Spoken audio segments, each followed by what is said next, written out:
Επί της λεγόμενης ΟΗΕ στην Τρίπολη υπάρχει μια διαδικασία εδώ και αρκετές ημέρες κατασκευής δεξιά και αριστερά σε διάφορους δρόμους και όχι μόνο εδώ, πεζοδρομίων.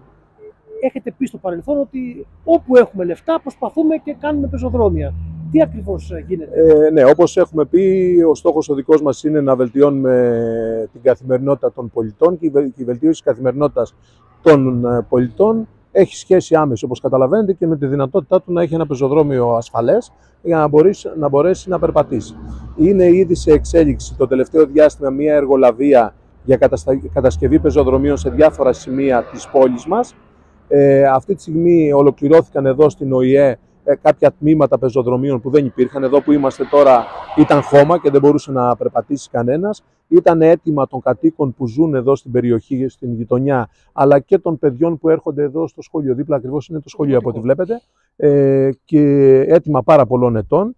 Το υλοποιούμε. Κάναμε όλο το κομμάτι της ΟΗΕ που έλειπε, δεν υπήρχε πεζοδρόμιο, γιατί υπήρχε κατά τμήματα κατασκευασμένα από το πολύ παλιά πεζοδρόμια, και στα υπόλοιπα, όπως είπα, ήταν χώμα, με αποτέλεσμα οι μαθητές να εξαναγκάζουν να περπατούν κάτω στο δρόμο, που καταλαβαίνετε σε μια περιφερειακή οδό, που η οδός ΟΗΕ είναι περιφερειακή και τα οχήματα κινούνται δυστυχώς με μεγάλη ταχύτητα, τι κινδύνους υπήρχαν.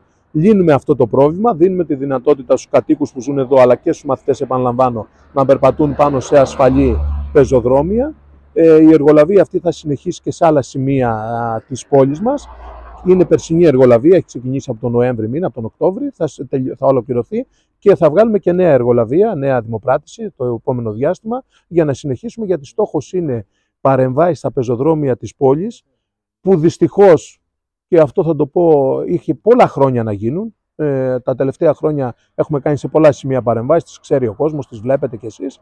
Θα συνεχίσουμε, γιατί μας ενδιαφέρει πάρα πολύ η ασφαλή κίνηση των πεζών, μικρών και μεγάλων, και ηλικιωμένων ανθρώπων και μαθητών, αλλά και όλων των υπολείπων ανθρώπων. Και βέβαια είναι περιττό να το πω, αλλά θα το πω, τα πεζοδρόμια που γίνονται έχουν όλα οδεύσεις τυφλών και την προσβασιμότητα για τους συνανθρώπους μας με αναπηρία, η οποία παντού το εφαρμόζουμε.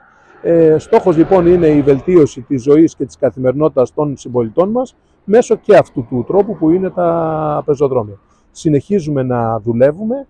Αλλάζουμε, όπως έχω πει, την πόλη και τα χωριά μας, συνεχίζουμε σε αυτό το ρυθμό και τα επόμενα χρόνια, με βάση πάντα τις διεκδικήσεις σε χρηματοδοτικά εργαλεία που υπάρχουν και συνεχώς κυνηγάμε, και τα χρήματα που έχει ο Δήμος, τα δικά του χρήματα, τους ιδίους πόρους, για να μπορέσει να κάνουμε έργα.